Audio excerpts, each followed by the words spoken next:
মহেশতলার বাটানগর নিউল্যান্ডে বিশ্বের সর্ববৃহৎ সরস্বতী প্রতিমা নির্মাণ ঘিরে বেশ উৎসাহের পরিস্থিতি লক্ষ্য করা যাচ্ছে।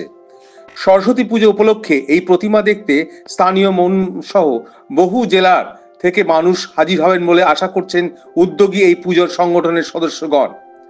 111 ফুট উচ্চতার এই সরস্বতী পুজোর পাশাপাশি একটি মেলারও আয়োজন করেছেন উদ্যোক্তারা। তাদের ধারণা, এই উচ্চতার সরস্বতী প্রতিমা সারা বিশ্বে আজ পর্যন্ত নির্মাণ হতে দেখা যায়নি। সুতরাং এই বসন্ত পঞ্চমী উপলক্ষে এই আয়োজন দেখতে মানুষের ঢল নামবে, সে শুধু সময়ের অপেক্ষা। এখন এসে আমরা পৌঁছেছি বাটানগরের উচ্চতম 111 ফুটের মা সরস্বতী। এই প্রথম এত উচ্চতা মা সরস্বতীর মূর্তি বানানোর কাজ চলছে বাটানগরের নিউল্যান্ড মাঠে থেকে। অরুণ লোধ চিত্র সাংবাদিক বলছে, আমার জানা নেই পৃথিবীর মধ্যে উচ্চতম এত বড় মূর্তি 111 ফুট। আমার এই বাটানগর নিউল্যান্ডে এসে আমি দেখে অভিভূত হয়ে গেলাম।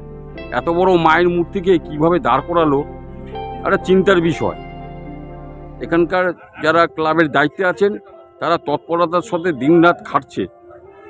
2 মাস ধরে এই মায়ের মূর্তির কাজ চলছে।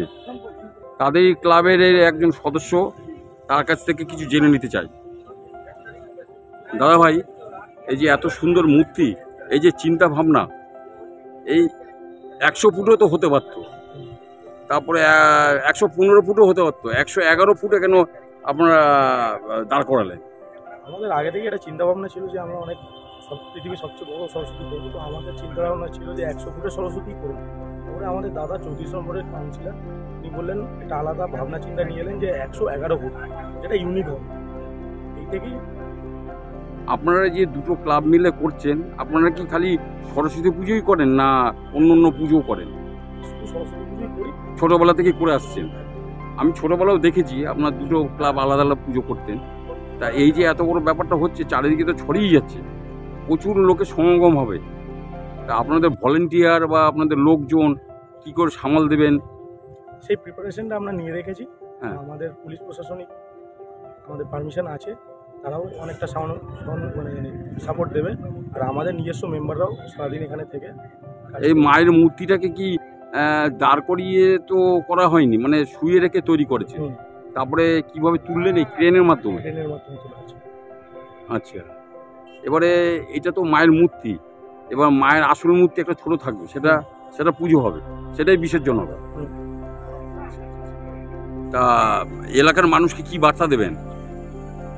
মানুষকে এটাই বার্তা দেবো যে আজকে আমাদের এত বড় সরস্বতী থেকে পুরো কলকাতা কেন পুরো ভারতবর্ষ এটাকে দেখে অ্যাট্রাক্ট হবে।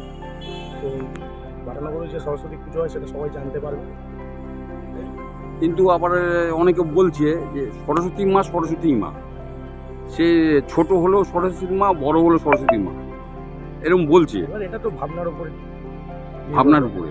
আচ্ছা আচ্ছা, তা কি মনে হচ্ছে, মানে এলাকার মানুষ কিভাবে সাড়া দিবে মনে হচ্ছে? এলাকার মানুষ তো ভালোভাবেই সাড়া দেবে, আমাদের আশা, এটা আমরা আশা রেখেছি। এবার সেটা দেখা যাক কি। বিশ্ব ওয়ার্ল্ড রেকর্ডে নাম উঠবে কিনা ভাবছেন নাকি? না এরকম কোনো খবর? পরিকল্পনা চলছে।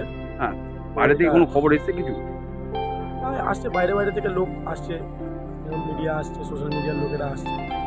কিন্তু কিছুদিন আগে শুনেছিলাম কৃষ্ণনগর না কোথায় এরকম বড় পুজো হতে গিয়ে সেটাকে নাকি করে দিয়েছিলেন। সেই প্রিকশনসগুলো আমরা নিয়ে রেখেছি।